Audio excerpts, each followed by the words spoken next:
Danûsandinên ser guhertina Kanûna Bingehîn a Tirkiyeyê li parlamentoyê berdewam e. Bi girşî di pakêtê de 18 xal hene û rûniştinên guhertina qanûnê bi nîqaş û pevçûnan derbas dibe.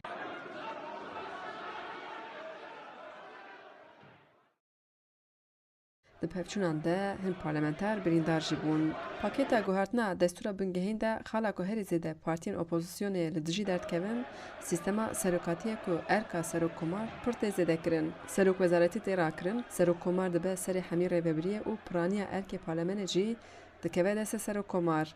Di guhertinê de tê xwestin ku hejmara parlamenteran ji 505 derxin 600. Dîsa lijneya wezîran ji kontrola parlamentoyê derdkeve, dikeve bin kontrola serokkomar û tayinkirin û ji kardestxistina wezîran jî destê serokkomar dabe. Dîsa li gorî xalek tê xwestin pêşî li dadkirina serokkomar weregirtin. Her wiha xalek de jî tê gotin ji yekî zêdetir cîgirên serokkomar jî weka wezîfeyek nû di nav destûrê de yê cî bigire. Hejmara endamên dadgeha destûra bingehîn jî ji 17 dadixin 15 ku hemî endam ji aliyê serokkomar ê bê hilbijartin. HDP û CHP li dir jî guhertina destûra bingehîn derdkevin.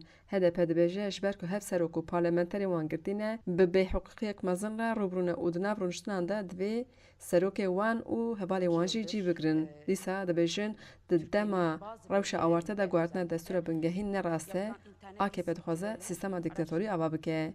CHP jî dibêje AKP dixwaze rejîmê biguhere ne sistemê û dixwazin dewletê bikin destê serokek tenê. Basın mensubu arkadaşlarım, biliyorsunuz anayasa Temmuz bu ülkede yaşayanların Serokkomarê Tirkiyeyê Recep Tayyip Erdogan jî di civîna muxtaran de got, gerrêza partiyan ji îrada ger re heye divê hurmetê nîşan bidin û pakêta guhertinê ji bo erê bikin bînin pêşberê gel. Wî derbarê rexneyên serokatiyê de jî ji bo CHP got, divê li dîroka Tirkiye binêrin ku CHP hemî sîstemê kiribû destê partiya xwe. Gel çi bixwase ê wisa bibe. Önemli mesafeler de alındı. 1,5 yıldır, 2 yıldır askıya alınmış tam tersi bir politika izleniyor. Bu kime ne yarar sağlar? Hevserokê DBP Kemran Yüksek li Amedê di civînek de li ser pakêta destûra bingehîn al parlemenê nêrînê xwe anî ziman û got ne dirûst e ku destûra bingehîn di dema rewşa awarte de were guhertin. Wî balê kişan ser rewşa hevserok û parlamenterên HDP'yên girtî jî. Her wiha got destûra ku Kurd tê de cî negre ew piştgiriyê nadin. Özgürlük ve adalet temelinde. Baroya Amedê jî daxuyaniyek da û balê de ser rewşa awarte. Serokê Baroya Amedê Ahmet Özmen xwest ku proseya guhertina destûra bingehîn bê rawestandin. Markezagon peymana ku nabena devletê û nabena geldey.